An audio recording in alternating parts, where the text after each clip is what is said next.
Language Center at the University of Bahrain is delighted to feature Mr. Sertan Can. It is my pleasure to introduce Mr. Sertan, who is an academically oriented professional in higher and vocational education in Australia. He is currently a registrar at the Australian Institute of Management and a student at the University of Sydney in Australia. He worked as a teacher in Turkey for more than 5 years, and Mr. Sertan aims to combine his school administrative and teaching skills to enhance the learner's experience in their learning journey. His presentation is entitled Autonomous Learning as an Employability Skill in Higher Education. If you have questions or comments during the presentation, please feel free to utilize the chat box. We will have a brief question and answer session at the end of the presentation. Welcome, Mr. Sertan. You have the floor. Thank you very much. Let me share my screen quickly. Share. Is all good? Yes, it looks excellent. Very clear. Perfect. Hello, everyone. I would like to say good evening to my Sydney viewers. So I would like to start with the autonomous learning as an employability skills in the higher education. And then you might think that, what is the relationship with English learning?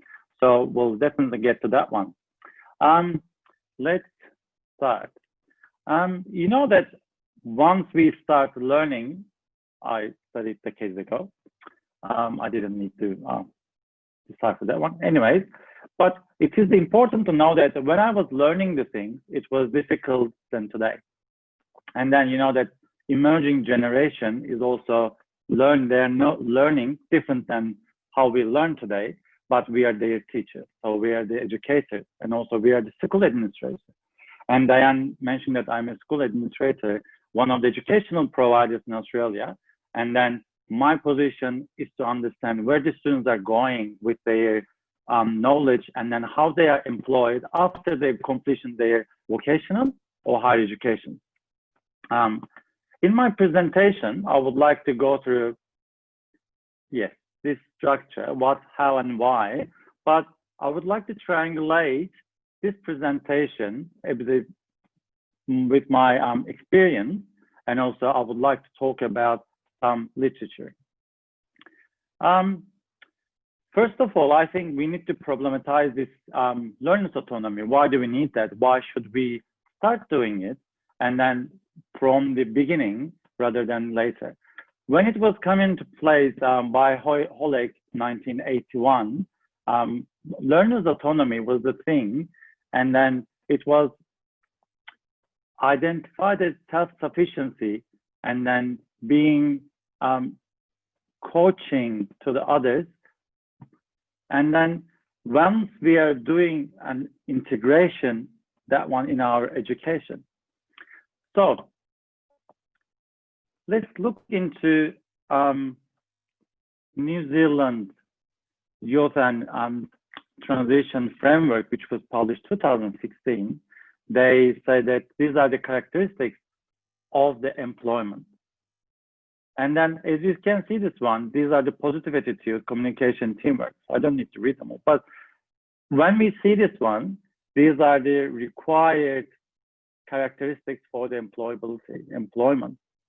And then when we look into the literature, you can see that these are actually giving clue by Can in 1981, and also, as I mentioned before, Holek 1981, who also mentioned about that one.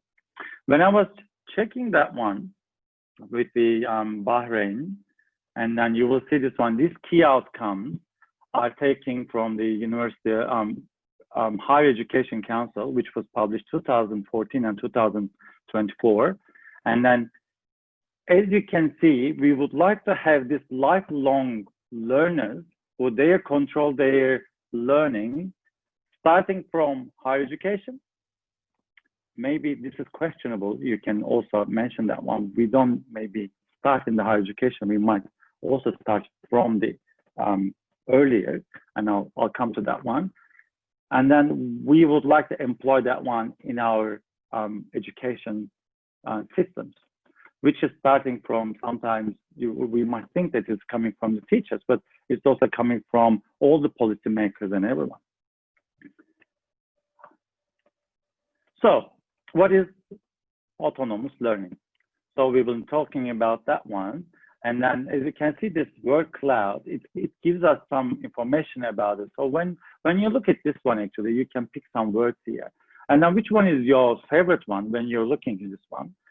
I can't see the chat box, but I think Diane can help me, or we can look into later.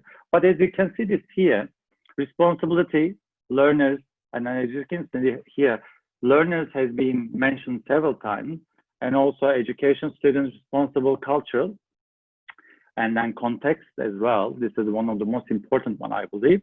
And yes, but I couldn't see control that much. Generally, it is response over there. Because let's revisit the literature about that one.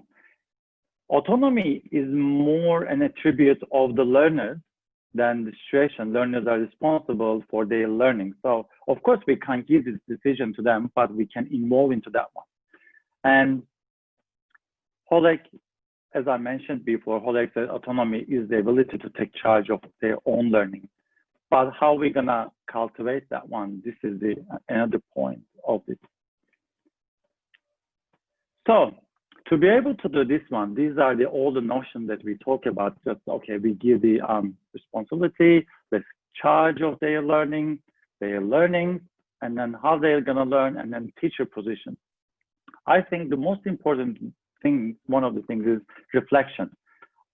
And Bolton says to be able to get the Pearl grade in the oyster, we should get the reflection. So we need to reflect in our practices. Also, we need to reflect in our learnings and every day. So therefore, I would like to reflect how I did. And then, so I would like to give some information about my life as well. So now we can draw with the literature. So as I said, it is time to reflection. So let's reflect. This is the beautiful mirror. So autonomous learning, as you can see, it's the Western notion.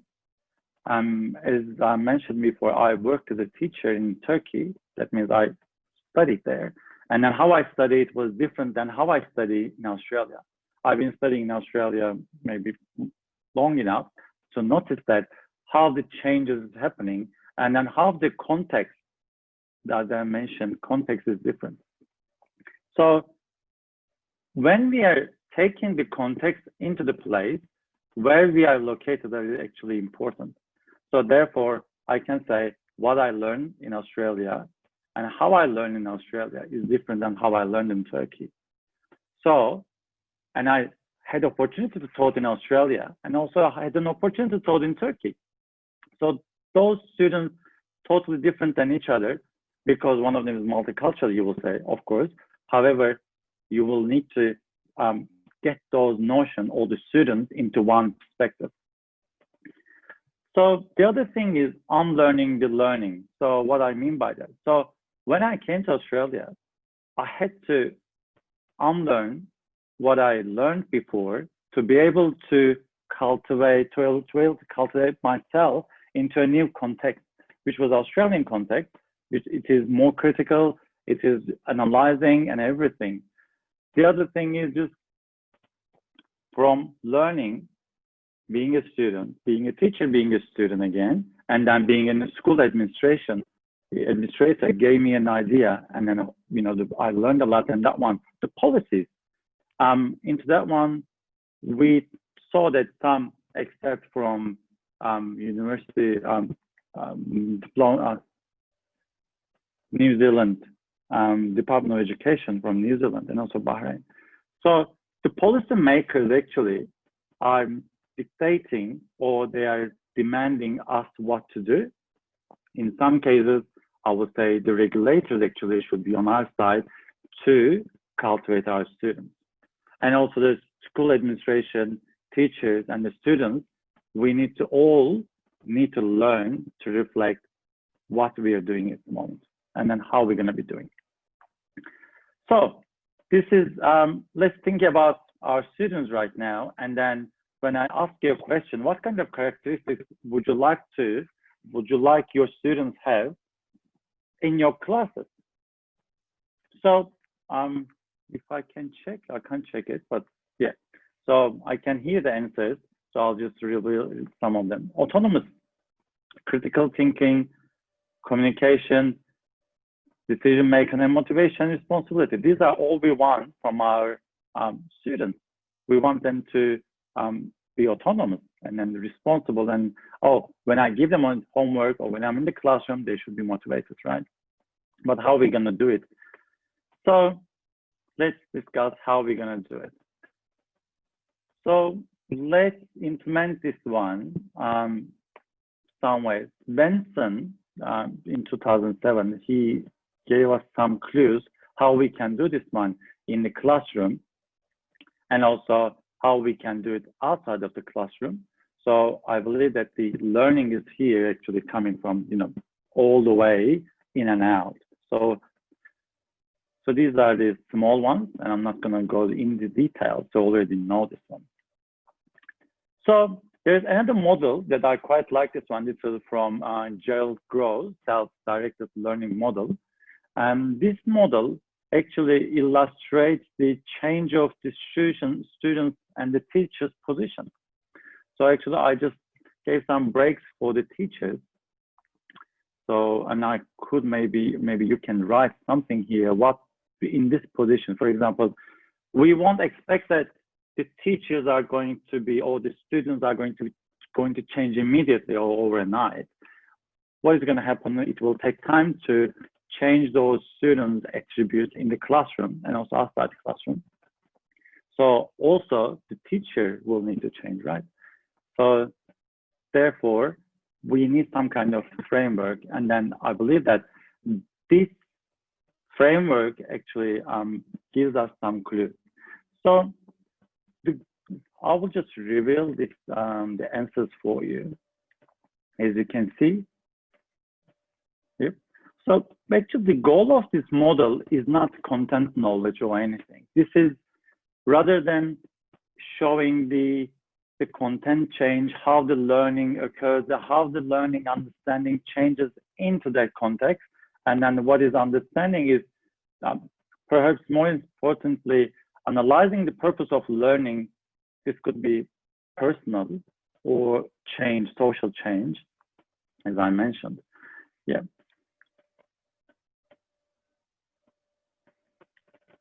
The next one is knowledge assumptions.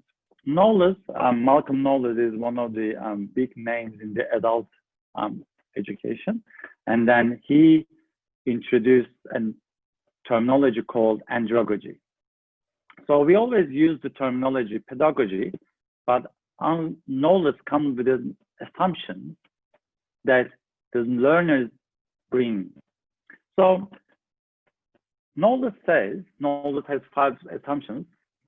So he says, adults needs to know why they are learning, and then they are responsible with their learning because they know why they are learning, and then where this learning is in their life, and also the orientation to their learning. As I said, learning is contextualized because what they learn is in their life, and then they are motivated to learn, right? So they're intrinsic rather than extrinsic. So Malcolm Knowledge says these 5 assumptions. So do you think that these are applicable to our classrooms? So you can answer to that one, yay or nay. I will say if you're yay to knowledge assumptions, please say nay, yay to the chat box. I hope I would like to see more yays than nays. Maybe you will say nay, but we might need to unpack why we are saying nay to those assumptions. Malcolm Knowles also says in one piece of writing, he says, adultness in the classroom, which should be provided for the student. The student needs to be there physically and mentally. And then also, as I said, the andragogy is a notion of adult language, but 80s or 90s, 18s and 90s. It was also drawn into the child education as well, because now we are trying to put these notions, these assumptions in our learning, in our classrooms. This can be a language classroom or higher education curriculum, so we can cultivate our students in a better way. So, and then they will get to know where we want to get to know. So why do we need those learners' autonomous notion? Because we won't be there as teachers. We won't be there. And then the teacher, the student needs to get those ideas and then development during their studies while we are giving this one. So when I was teaching at foundation school in Turkey, most of the students were very happy after they finished their semesters with us, because our curriculum is based on some implemented some call classes or blogging and other stuff. So therefore, I would like to share my small demonstration that I took from my classes. In that one, I implemented blogging and also digital storytelling. And then the students were typing their stories and also their homework on a blog. So this was happening 2007.